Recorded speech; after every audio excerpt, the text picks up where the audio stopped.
Are Demigryph Knights any good? Here we'll go over both variants. Did you know there are two? Did you? Because a lot of the community seems to think there's only one. I get why. I do. I understand. But sometimes you need to think outside the halberd. Base Demigryph Knights are recruited for 1400 base and 350 gold per turn upkeep, so they're not cheap, but it's also not crazy high compared to other stuff either. This gets you 32 entities on Ultra with 6,976 health between them. Note that for monstrous cavalry this is still a quite high number of entities compared to some factions. Armor is 125, and this version comes with a bronze quality cavalry shield for 30% missile block chance. Leadership is 75, speed is 75, charge speed shoots up to 110. Melee attack starts at 40 with an attack interval of 4.7. Hey, you can't have everything. With a splash target size of small and with a maximum of entities damaged of 3. What this means is that splash damage only affects infantry, but that's fine. 32 entities, and even if the size of the splash, officially not correlated to target size, is fairly small, it'll still add up in the middle of a chaotic melee. Melee defense is 38 base, which is not even slightly bad and far superior to your horse cavalry, and weapon strength is 60, with base 20 and 40 armor piercing. A very good ratio, and emphasizing that this is an elite infantry killer by design. Now that's not always what you want or need, and certainly not when a Celestial Guard with halberds to slay you, but it's something to work with. Moreover, the charge bonus is 60, which means your damage is literally doubled on the charge if it's successful, and that much help for your melee attack figure makes success far more likely. Mass is 1500. The halberd version costs 1500 to recruit for 375 gold upkeep.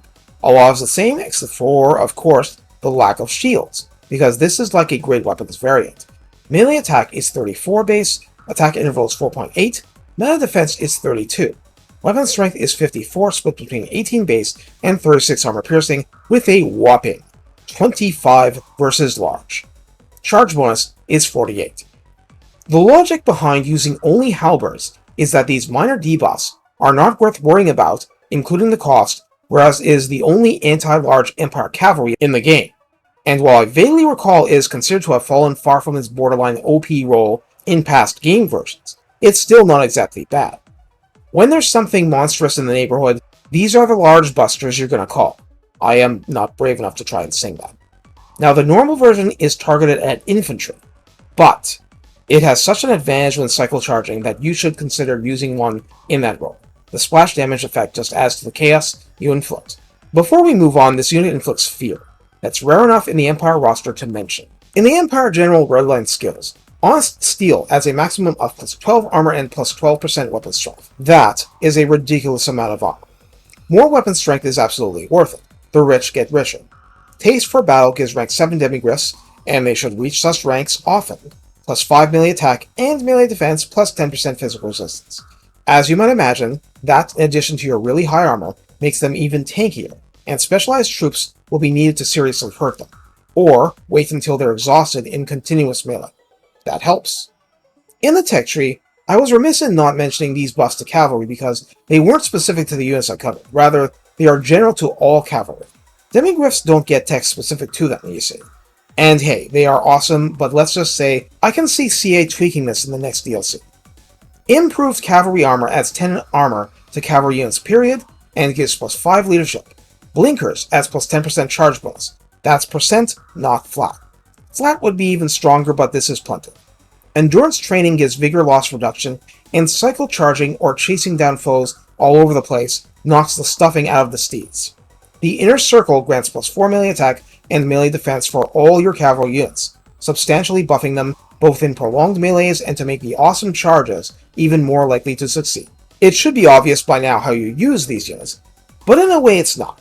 The Empire has so many options that one can drown in them. Yes, you get 32 entities with some beefy weapon strength, but what if you add plus 24 melee attack once one is already engaged in melee?